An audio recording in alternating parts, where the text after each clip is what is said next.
Welcome to the 24-hour readathon. And let me tell you, this already has me hooked. As of right now, this is a 5-star read. I knew it! Hi everyone, it's me. Welcome to another video. Today we are doing a 24-hour readathon. Huffy is gone again. He's just going on like a boys trip, so we are home alone for the weekend. Also, I don't know, you can probably hear it in my voice, it's also the morning, so it's a mixture of morning voice and sick voice, but I have been starting to feel just a little bit sick over the past couple of days. Nothing like too horrible, but I've just been feeling congested, and so I personally think that that is just the perfect excuse to stay home and read books for 24 hours. So that's exactly what we're going to do. You guys know the drill. I'm gonna start my timer for 24 hours and we're just going to read until the timer finishes. Now, I am sick, so I'm not gonna push myself as hard as I normally do in these challenges. I know I usually try and just like not sleep, like maybe I'd sleep for like 2 hours within the 24 hours, but I think I'm gonna go like more intuitively today with how I'm feeling, just because I'm sick and I know like I don't want to push myself too hard. Rest is so important when you are not feeling your best. So yeah, that's the situation today. But in the last 24-hour readathon I read 7 books. In the first one I read 5 books. So we'll just see how much we get to today, but you know, no pressure. I just finished a book last night, so we are picking something fresh to start for this challenge. We have our lovely TBR behind me with so many options, and I think I want to pick something that's fast-paced, that's gonna like jumpstart me into this readathon and just like make me really excited to read all day. And I think the perfect book for that is this, The Hawthorne Legacy by Jennifer Lynn Barnes. I read The Inheritance Games, like it must have been like 2 or 3 months ago at this point. I've just been like itching to continue on in the series because her writing is so addictive. I really enjoyed the first book. I thought it was super fun. And so yeah, I just want to continue in this series. I think this is the second book, right? Hold on. I just want to check before I start the wrong book by accident. Inheritance Games, The Hawthorne Legacy, and then The Final Gambit. Okay, yes, this is indeed the second book. So if you don't know what The Inheritance Games is, it's just like a super fast-paced, addictive, like crack series about a girl, Avery, who starts off the book not very well off. She gets pulled out of school because for some reason this like old, really rich guy, like billionaire, has passed away and left her everything he has. And she's like, why did this weird random man just leave me everything and not his like 4 sons? So she goes to the house that she's just recently inherited, meets the family, and just tries to figure out what's going on. The house is very like secret passageway, like puzzles, riddles. It's really fun. So that's The Inheritance Games, and we're gonna read the second one. There is a bit of a love triangle in the first book, so we'll see how that pans out in here. Welcome to the 24-hour readathon.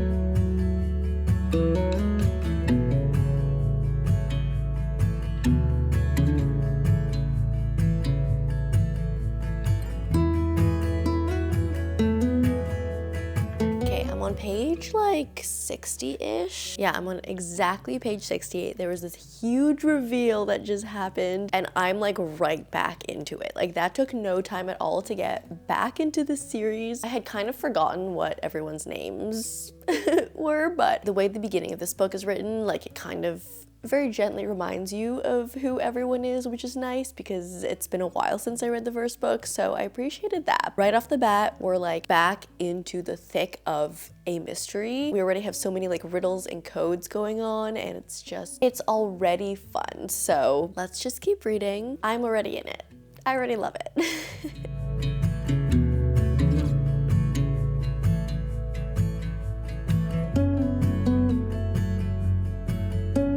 Okay, so where Inheritance Games was like this big game mystery puzzle kind of. This one is more of just like a messy family scenario. I feel like in the first one everything was so neatly set up. Like it makes sense. It was the first book in the series, so it was like there was a clear purpose, set rules. We were just diving into the whole mystery of everything, and we solved a part of it in the first book, but now in the second book things are getting like real messy. We're getting into a lot of family drama, a lot of like messy family lines, and it seems a lot wilder things that are happening in this book compared to the first one, but I'm here for it. I'm devouring it. I think it's so much fun. There are things that I'm predicting and piecing together, and then there are certain things that still just like catch you off guard and you're like, what the heck? I would not have expected this to get even messier. But I am on page 302 now, chapter 76. Things were getting messy, but something very significant just happened, and I need to continue reading to see if everyone's okay, first of all. And then I think I'm like pretty much almost finished this book, so I'm just gonna sit here, finish this, and we'll see how the rest of this book goes. This entire series is just like such a wild, fun ride.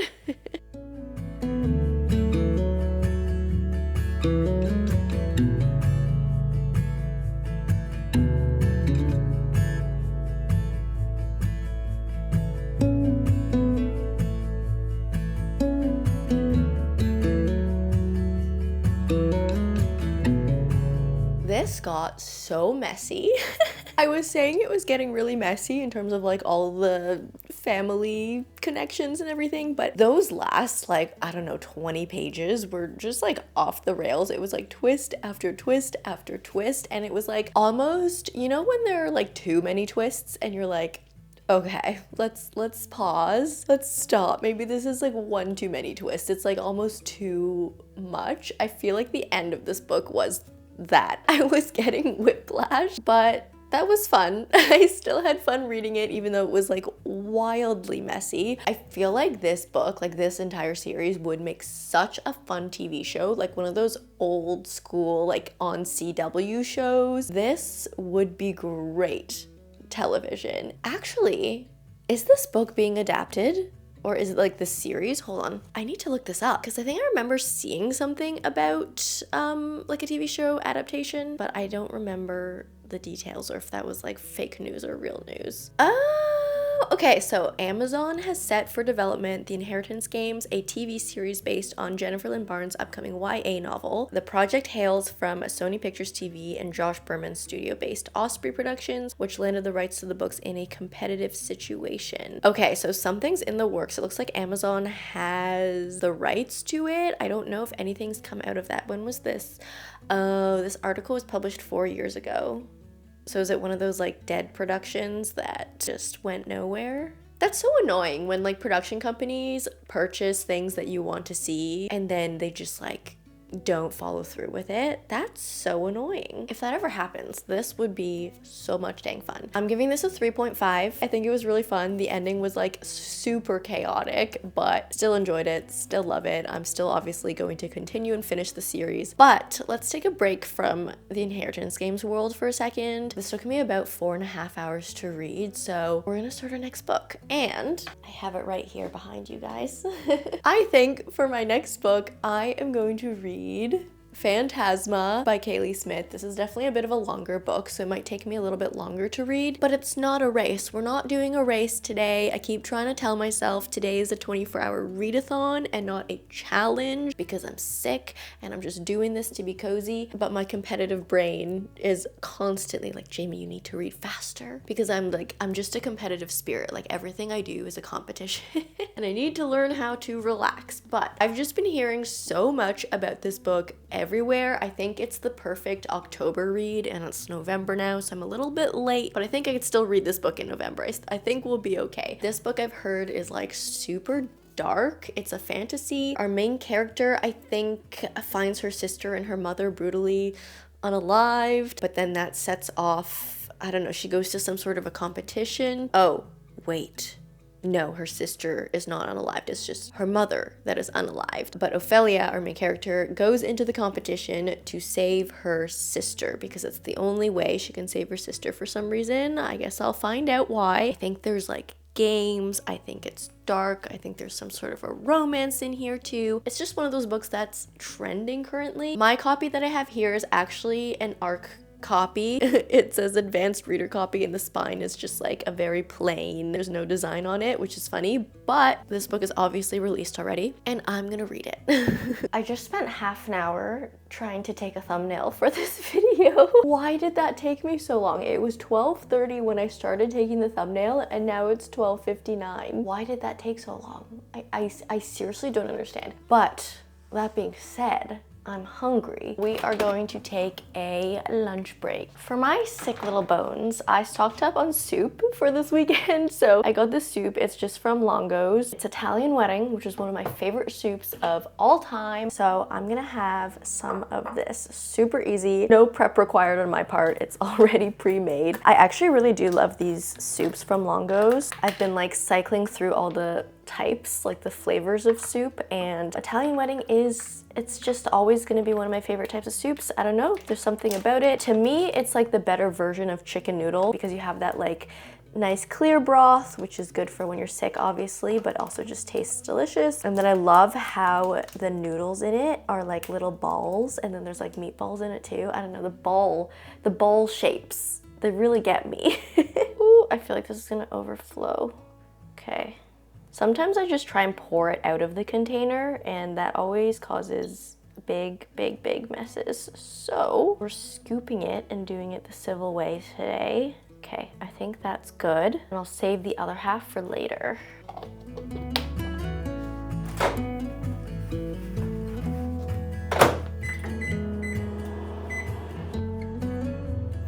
Okay, baby, come here. Give me a paw.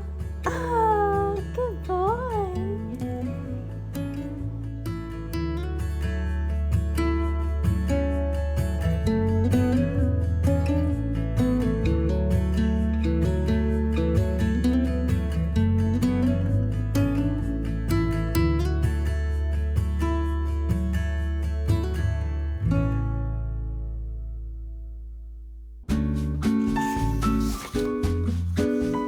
So I read the first chapter, and let me tell you, this already has me hooked. I am loving the dark vibes. The first scene is when Ophelia and her sister find their mother dead, and they do this like ritual thing. I'm not sure exactly what it means yet, but it seems like some sort of like a ritual seance, passing of the spirits thing. But the way it just like immediately set the tone, it's this like dark, grim, maybe gothic mood. It's like delicious. It's like juicy, you know, when things are like so like deliciously dark. I've decided to step outside because I'm looking out my window right now behind you guys and there are blue skies and it's just like calling to me. I feel like my poor congested little soul needs some fresh air to help in my healing process. So I'm gonna go out. I don't know if it's like going out and like sitting in a park and reading weather, because it is getting cooler now that we're officially into the fall season. But I think I'm gonna go out, go for a little walk, see if the weather's okay. I might go to the park where I usually read and sit there and read a bit. If not, I'll walk to maybe a cafe, get a tea or something, and then read there just to like have a bit of a change in scenery. I think that'll do me good. It is currently 8 degrees. It's gonna go up to 10 today, Celsius. I do live in Canada, so it's not the warmest of days, but it's also not the coldest of days. It might be a bit cold to like sit outside for a prolonged period of time and read, but yeah, I'll get dressed. I'll see how it is when I go outside and we'll go from there. But yeah, let's go outside. I don't know how like smutty or spicy this book gets, and I don't know if it's socially acceptable to read something like this out in public, but you know what? I'm gonna do it.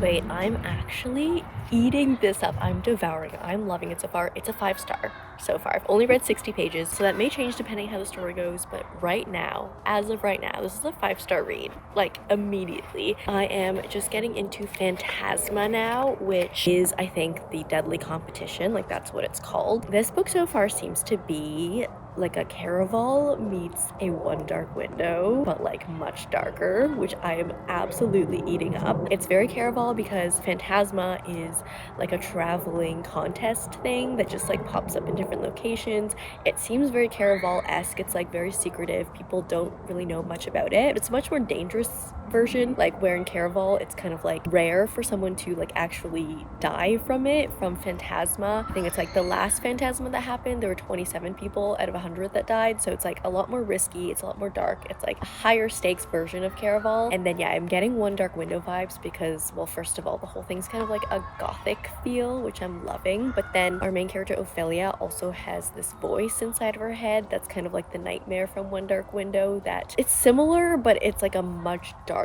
version of the nightmare. It's called like the shadow voice or something, that's what she calls it. It just like gives her warnings of things like, oh, if you don't knock on the wall 3 times, your sister will die. So yeah, it kind of gives her these like obsessive compulsive tendencies. Yeah, I'm so excited to keep going on. I'm like immediately so into it. I kind of wish I read this in my spooky reading vlog last month instead of Fairy Tale, because Fairy Tale by Stephen King was not scary at all, and I feel like this would have fit the vibe so much better. But you know what, that's okay. I don't even think I had this book yet by the time I filmed that video, so we're reading it now. We're catching up on the spooky gothic vibes now in November, and yeah, I'm loving it. It's like a dark spooky Caraval meets One Dark Window, and there's kids screaming in the background in the park. I think I'm gonna walk home and then I'm just gonna like buckle down, focus, and continue reading this.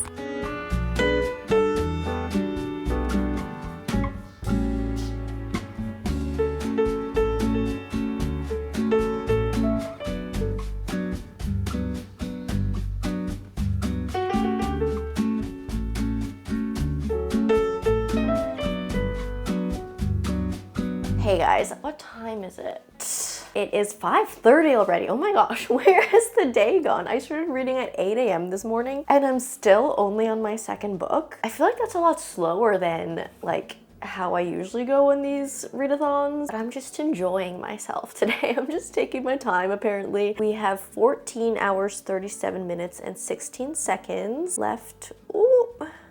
Left on our timer, and I'm hungry because I feel like my body is just consisting of liquids right now. Like I've just had tea, like lots of tea, so many teas today, and I've been eating soup all day, so I need something solid in my system. I have these dumplings. I think I've seen people use dumplings and like crush them up and like made fried rice with them, and that sounds really good right now, so I think I'm just gonna do that. I'm on page like, where am I? Page 308 of Phantasma so far. We are on day 6, so I think day 6 we're on our 5th trial, like our 5th round in like the big Phantasma game. I'm still really liking it. I don't know if this book is a 5-star anymore. Maybe I was a little bit eager with that, but I'm still really enjoying it. The trials are really fun. There's also like a backstory, so in between the trials, there's one trial that happens every single night, so like Caraval vibes, like overnight, nighttime activity. And then in between that, there is another like side, like backstory happening, and that part of the story is actually pretty interesting too. So it's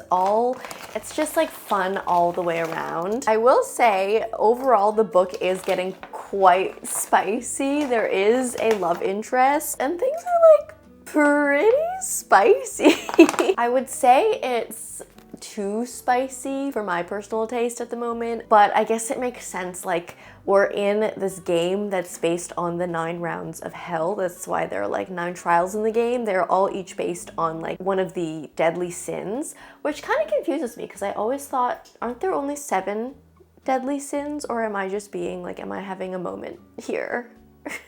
I thought there were only 7, right? Like stuff like lust, greed, gluttony, stuff like that. Violence, I think, is one. How were there 9? Well, there was one that was called Limbo, so I think it's not like the 7 deadly sins, it's the 9 rings of hell, which maybe I don't know what they all are. But yeah, each trial is based on that. So each trial has like a very specific theme, and I feel like that's making this book really fun to read. Like, there are so many different trials, but they're all so creative and based on these rings. There's still like a lot of mystery going on. There are like a couple things that are ongoing that will need to wrap up by the end of the book, so I'm really excited to see what happens there. Things are just really exciting. Things are also fast moving because like the fact that there are 9 trials, it has to be fast moving. It's not like a regular fantasy book where there's 3 trials and you can kind of take your time between them. There's 9 trials, so it's essentially, it's just like a couple chapters, like 2 chapters that are the trial itself and then like 2 chapters in between, and then we're on to the next trial. Like, it's very fast moving. So yeah, I'm having a lot of fun with it. It is a little bit too spicy for me, but that's okay. We'll see how it goes. But I'm gonna read a bit more while I make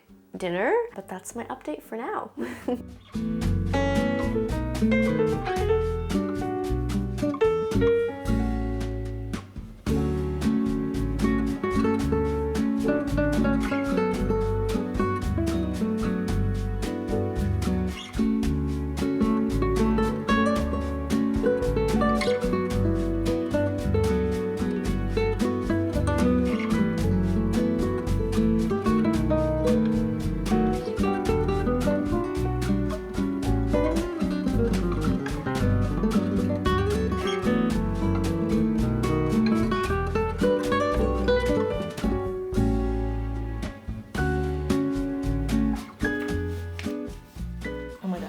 Know what's gonna happen.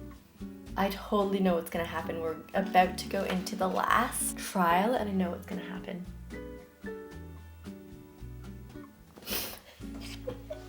I knew it. I knew it. I called that. Like, probably a couple hours ago, like 3 hours ago, called it.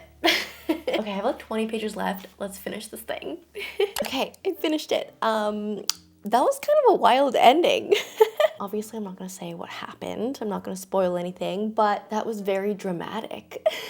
Overall, I think I'm gonna rate this book a 4-star. I think it was really fun. Again, it just got a little bit too spicy for my personal preference, but like the story was just so good. I really liked the concept. I really liked all the trials and everything. I thought this was a standalone at first, but then I think I looked it up and it's going to be a series. I don't really know where the series is going to go, to be honest, after this. Like, I don't know where it's gonna take us. It seems like most things like wrapped up quite nicely by the end of this, and like I don't feel the need for a sequel, but I'm really curious to see like where this will go. But yeah, overall I thought this was really fun, very like ghosty, very like devil demon-ish. I actually want to look up when the sequel of this book will come out, if there will be a sequel. The series is called Wicked Games. It looks like the second book, called Enchantra, is gonna come out April of 2025. Oh, so it is really following the Caraval blueprint. The next book, it looks like, is going to be more about the sister.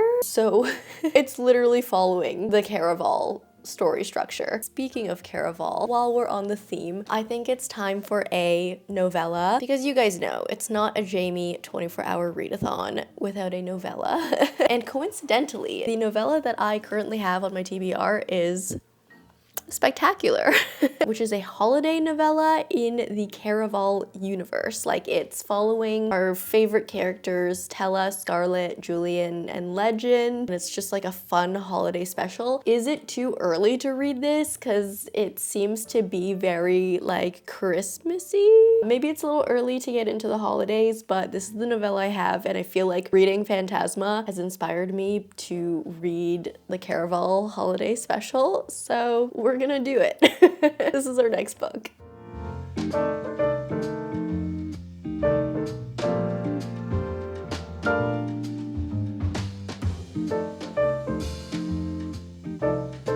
Okay, I just finished this. It was a super quick read. It was definitely very much like Christmas holiday spirit novella, so I probably should have saved it to read in December, but that's okay. It was cute. I honestly don't have too much to say about it. I think I'm just gonna give it a 3-star. I don't know how else really to rate it because it was It was one of those like cute novella stories that like don't really add anything to the overall plot. It's just like spending some nice cozy time with characters that you've read and loved.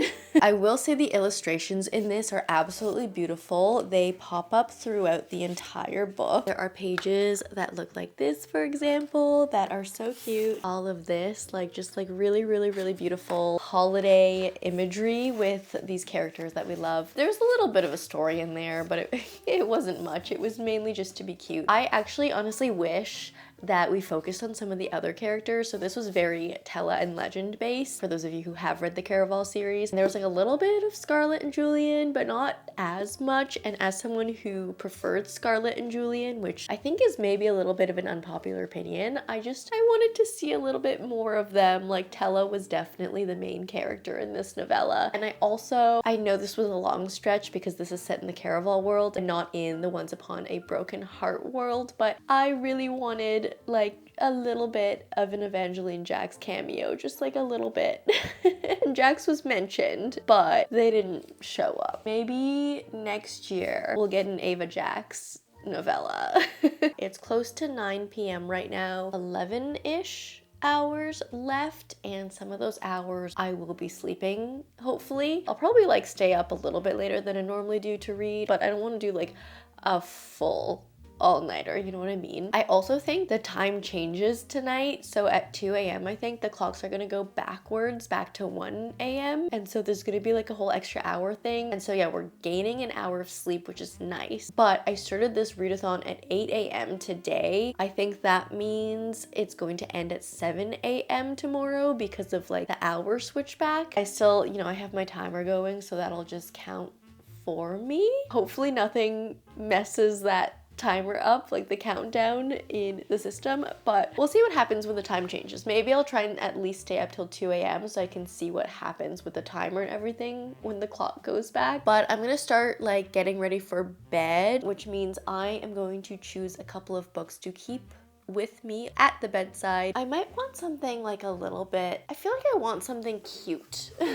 Something like an Anne Liang, maybe like one of these two. I have The Friend Zone by Abby Jimenez, and then I have Guava and Grudges by Alexis Castellanos. Or I could do something like Howl's Moving Castle by Diane Wynne Jones. I think this is like a really wholesome, like middle grade type of a story, so like maybe that.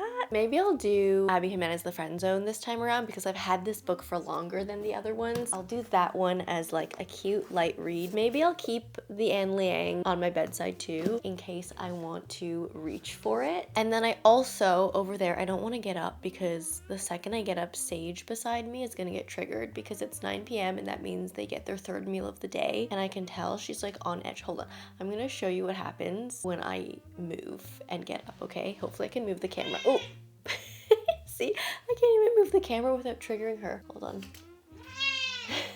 Yeah, Sage? Yeah, are you hungry? Are you hungry? Don't worry, I'll feed you. I just want to get my, oh my gosh. Okay, I'm gonna feed Sage soon, but the other option I'm gonna keep beside me is The Guest List by Lucy Foley. This is on my November TBR, so I feel like it would be good to read this, like very productive. Baby, I'm gonna feed you so soon. I promise, okay? I don't know if I trust myself to read a thriller at night when I'm home alone because I'm such a scaredy cat, like I'm such a baby when it comes to stuff like that. But I don't know, I'm gonna keep this as an option. Maybe I'll crack it open next, you know? Maybe it'll be fine. It's not like I'm watching a scary movie. I feel like a scary movie would impact me more than a book. Like it's very rare that a book has made me like physically feel scared at my surroundings. So maybe it'll be fine. I'm gonna stop talking and feed Sage and Bowie because Sage is gonna just like get so mad and she's probably gonna eat me if I don't feed her. Come here, baby. Yeah. Okay, I've decided to be brave and do the guest list. I hope I don't regret this, but I don't know. I feel like the situations are gonna be so different that like what happens in this book will not apply to real life because I think this is set on a remote island at like a destination wedding, and I am definitely not on a remote island at a destination wedding, so anything scary that happens in here, like will not apply to me in real life. You know what I mean? But anyways, I'm gonna start reading this. Wish me luck.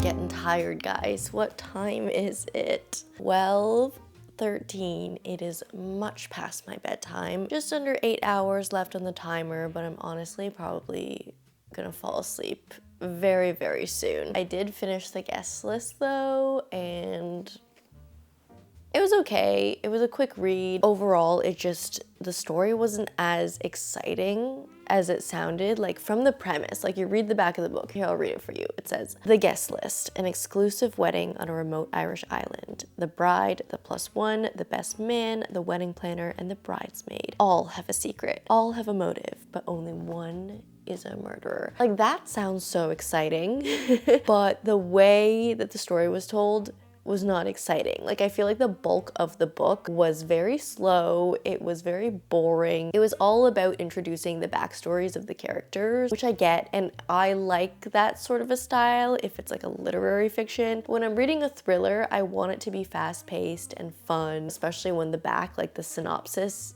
is that, like, it sounds like a super fun, fast-paced thriller. It honestly kind of reminded me of an Ellen Hilderbrand novel, but without the nice, fun Nantucket summer beach vibes. The characters were all quite unlikable, but I think that was the point, so that's not really a complaint from me, just an observation. And I will say the ending was, although it was predictable, the ending was exciting. Yeah, I don't know, I feel like it left something to be desired. I think a premise like this could have been done so much more creepy, like eerie. I didn't really get those eerie remote island vibes here. I feel like there are a few lines that tried, like they kept talking about how you shouldn't go out at night. There was like some reference to like creepy birds and stuff, but I didn't really feel it. So I'm giving this a 2.75. I think it was fine. And I was not scared at all, so I had nothing to be worried about. Also, I didn't factor this into my book rating, but I should have. This book has those like jagged edges. I forget what it's called. I think one of you guys told me what it was called in a comment a while ago when I talked about this. This book has those like weird jagged edges. I don't know if you can see that. It does not elevate the reading experience for me when I'm trying to like flip the page, and because it has these like stylized jagged edges, it's like hard to isolate one page to flip, so it's just like a bit of a nuisance, and I don't know why anyone does these types of pages. I am gonna probably fall asleep soon. I wanted to stay up until 2 a.m. so I could see the hour go back, but we're just gonna have to live without that, I think. We'll let the hour go back itself. I'm gonna start the friend zone. I don't know how far I'll get into this. I might honestly just read a chapter and fall asleep. Kristen Peterson doesn't do drama, will fight to the death for her friends, and has no room in her life for guys who just don't get her. She's also keeping a big secret, facing a medically necessary procedure that will make it impossible for her to have children. Oh, planning her best friend's wedding is bittersweet for Kristen, especially when she meets the best man, Josh Copeland. He's funny, sexy, never offended by her mile-wide streak of sarcasm, and always one chicken enchilada ahead of her hangry. Okay, fair enough. The only catch, Josh wants a big family someday. Kristen knows she'd be better off with someone else, but as their attraction grows, it's harder and harder to keep him at arm's length. The friend zone will have you laughing one moment and grabbing for tissues the next, as it tackles the realities of infertility and loss with wit, heart, and a lot of sass. Oh, is this gonna make me cry? We'll see how this one is. I feel like as a 31-year-old, this sounds like it's going to hit really hard, because it sounds like it's about more like adults, like people my age who are like getting married, starting to have kids and stuff. I feel like this one's gonna hit. I'm gonna fall asleep soon, so good night in advance.